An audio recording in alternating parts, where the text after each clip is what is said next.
healthy living with Intermountain Healthcare. Dr. Denitza Blagev is joining me now. She's from Intermountain Medical Center, and she's a pulmonologist. We're talking about coping with the summer respiratory issues that so many people out there have. The smoke from the fires recently, I know affecting a lot of people out there. If you have asthma, even if you don't, does it affect our lungs, doctor? Absolutely, yeah. So usually we think of winter as being the bad air season, but in the summer, between the ozone, that's sort of heat and light related, and then with the wildfires, you really can get high particulates. So the smoke, by the way, everyone, can travel thousands of miles, and it has, what's a particulate? What's in that smoke in the air? It's a variety of different chemicals, but the ones we worry about the most are these really, really tiny sort of soot particles that are the tiniest, so they're less than the size of a quarter of a hair. And those are so small that when you breathe them in, they get into the bloodstream and cause inflammation and problems throughout your body. And do we have any idea that's happening while we're breathing it in? So if you have asthma or COPD, people generally often will have symptoms. And so those are the people that will say, oh my gosh, with the fires, I don't need to watch the air quality. I know it's happening.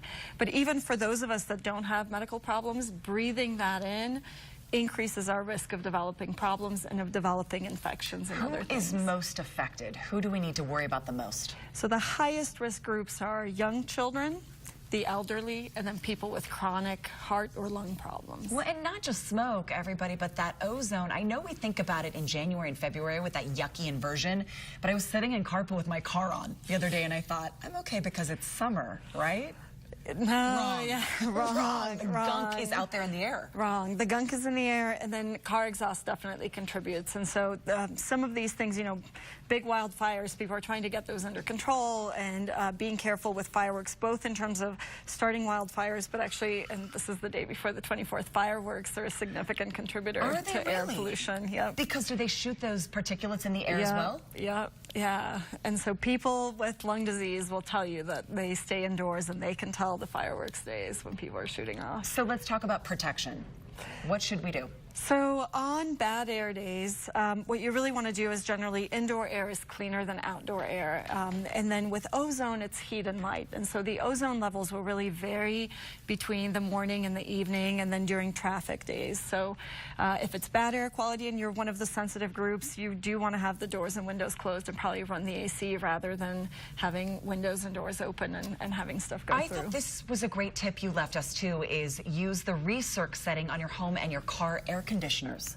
That's right. So if you think about the filters cleaning off the air as it comes in, the more you're recirculating, the cleaner that air gets with multiple passes, and you're not bringing in more air pollution. And then you mentioned this, if you can, close your car windows, even if your dog wants to stick his head out the window, like mine does. Yeah. But when driving through smoky areas.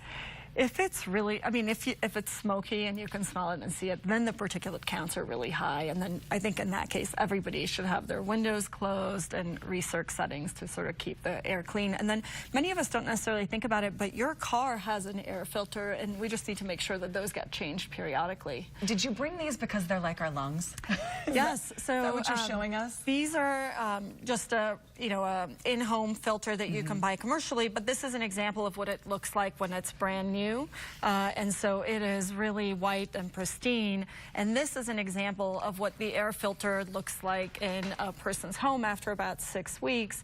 And I picked, one of the more significant examples, but these are the kinds of particulates that really get trapped into your lungs and cause that increased lung irritation. Isn't it interesting you don't think of what's going in and out of your lungs until you see it like that? That's right. Yeah. And that's what it has to regulate, right, for your body. That's right. How do you know when you should go in? How do you know when it's enough that I need to see a doctor? If you're having symptoms, I think it's worth seeing a physician because, sometimes people can get diagnosed with asthma or have a predisposition. So if you're having symptoms, then that's definitely something to be evaluated for. And a symptom would be? So coughing, wheezing. Some people have sort of increased cough or feeling like their lungs are burning or irritated, or sometimes they'll have chest tightness. The other thing to consider is these tiny particulates. Some of them will get trapped in the lungs, but they're so small that they go into the bloodstream, and actually there's increased risk of developing heart attack, stroke, or even heart failure. So if you're not feeling well and it's high air pollution, even if it doesn't feel like a particular lung symptom, it's still something that you should check in with your doctor I'm about. so glad we're talking about this in the summer, not just January and February, because it affects people all year. Unfortunately, yeah. You know, we always think like, oh, it's just those inversion Right. days where I can see it. But it's turning into kind of a year-round problem. And summer, the big ones are wildfires and then ozone. We've definitely had those here this summer too. Doctor, thank you so much for being here. For more information, if you have questions, everybody, Intermountain Healthcare has answers. Their website's right there on your screen, and you can also go to ours and we'll link you. goodforutah.com/GTU.